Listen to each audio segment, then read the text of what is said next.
Check it out, Casper! Hey everyone, and thanks for tuning in. Casper here, and I am pretty damn excited to tell you that the matchmaking update is nearly here. The announcement for it is here. It's probably going to be out tomorrow, to be perfectly honest with you, Thursday, because if you look at the update page, which is on teamfortress2.com, we're going to go through everything here in just a moment, but you can see we've got day 1, which is the page we're looking at right now, but also day 2. And we'll come back to that in a little later, but what I think is going to happen, they'll announce day 2, and then a few hours later, the actual update will drop. So anyway, let's see what is actually in the Meet Your Match update. And bear in mind, this isn't just competitive. So if you're not interested in matchmaking mode, don't worry, because there is stuff for non-matchmaking people as well.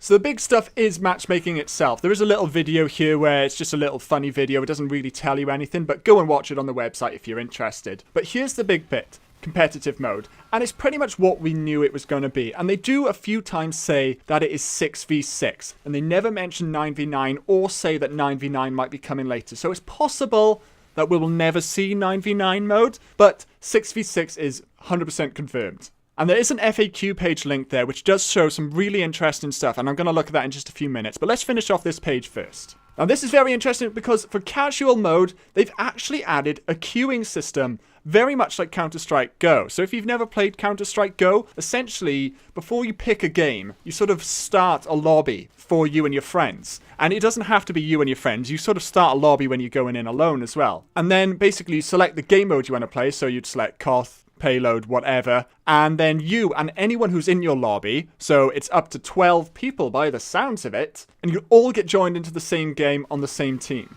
Now, just like CSGO, there is also completely normal unranked levels. So I can strongly imagine that these levels will just be linear and positive, i.e., you can't go up and down levels. They're not ranks. Literally, you just gain experience and you go up, just like in an RPG. You can't lose points by losing games or whatever. And the reason that these are probably here is because eventually there'll be a minimum rank for competitive mode, like in Counter-Strike Global Offensive. That's my presumption. Although what is really interesting to know is in Counter-Strike, when you do reach a new rank, you can get drops and things like that. So there might actually be more incentives than just competitive mode for you to rank up. I'm not sure how I feel about this particular thing because it sounds like it might soil community servers a little bit. Like, if everybody's in this queuing system, can you still get to community servers as easily? I'm assuming the server browser is going to continue to exist. It doesn't say that it's going away. So hopefully that's the case and anyone running a community server can continue to run it and have a thriving community around it. And next up, we've got 3 maps being added to the game. Sunshine, Metalworks, and Swiftwater. These are all community-made maps. Sunshine and Metalworks are played a lot in 6s, so I can see why those are being added. So Sunshine and Metalworks are both control point maps, which is what basically is mainly played in 6s other than King of the Hill. But interestingly, Swiftwater is a payload map. And I used to play a lot of Highlander, for those of you who don't know, which is 9v9, one of each class. And Swiftwater was one of my favourite maps there. So this sort of contradicts what we saw earlier, where they've made it clear that only 6v6 is going to be in competitive mode. So whether this is sort of testing the water and hoping that it will eventually allow for a Highlander ladder or 9v9 or even a 12v12, which could be a little bit weird, but hey. But yeah, Swiftwater is at least going to be in pubs by the looks of it. And just before we move on to the FAQ, something that everyone was waiting for. Pastime is out of beta!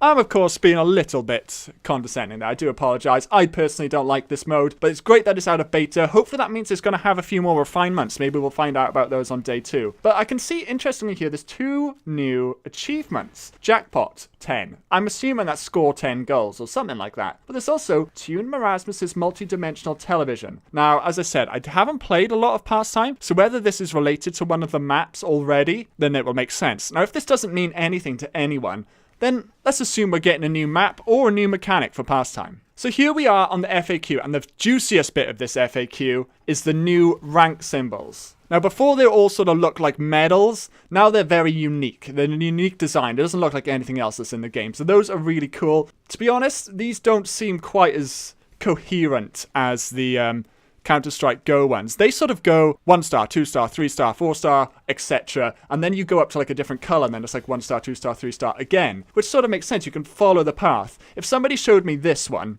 and I've cut it out and just shown you that, can you remember what rank that is? Or can you work out what rank that is from its colors? No, you can't.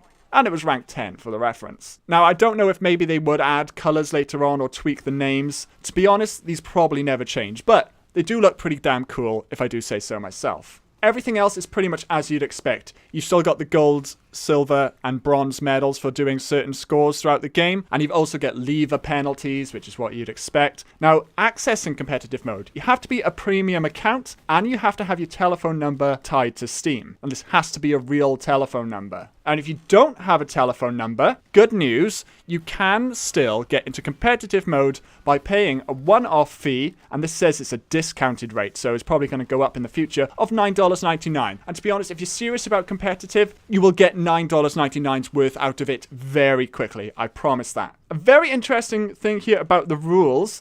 All of this we knew. We knew there's no random crit. We were fairly sure they weren't going to introduce class or weapon restrictions. Obviously, you can't swap team in the middle. No shotgun spread. Again, that's always been the case. But this is interesting to me, that the higher ranks, it says, will be best of 5 in control point maps. That's really, I guess cool that they've added that. They've recognized the fact that higher skill matches are going to be more competitive, in theory, more evenly balanced. So going over best of 5 probably makes more sense. That's a cool little idea. Well done. And the final point, maybe some people's fear, and I do apologize if you didn't want to see this, but you do need DirectX 9, which means that any of you guys who are on Windows XP, 1, shame on you, but 2, you can't play this because you don't support DirectX 9. But anyone else who uses DirectX 8 for performance reasons, let's hope and pray that Day 2 announces optimization updates. So let's go on to Day 2, because even though the link on the first page is dead, some very sneaky Reddit sneakers have found the picture for tomorrow's update, or one of the pictures for tomorrow's update. And yes, you are reading that correctly. This is not a joke. That is actually a picture of a pyro and a heavy with war in the background. Now, if you are fairly new to Team Fortress 2, this won't sound too familiar to you. This looks very much like a versus update, just like Sniper versus Spy and Soldier versus Demo Man, where essentially the update focuses around these two classes fighting against each other, i.e. new weapons, rebalanced weapons, mechanics, basically allow these classes to counter each other a bit better. Oh, there is other stuff with it. It's not just about that, but that's the main focus. So if this is coming at the same time as matchmaking, this could very well be the biggest update ever. And they've talked about optimization in the past. So if optimization comes with this as well, I think our minds are about to be blown when Day 2 is revealed and the update itself drops. Because whatever they reveal on these 2 pages, there's normally more stuff anyway. So I don't know if I'll do a Day 2 video, because it depends how soon after we expect the update to drop. You know, it depends what information's in there. But hopefully this time tomorrow or the day after that, almost without a doubt, we'll be playing it. So look out for that gameplay. Thanks everybody for watching. If you've got any questions about this update, I'll do my best to answer them. But the link's in the description to the page, and get hyped. Neato. Someone told me I'm precious. If that ain't fair, I don't know what is.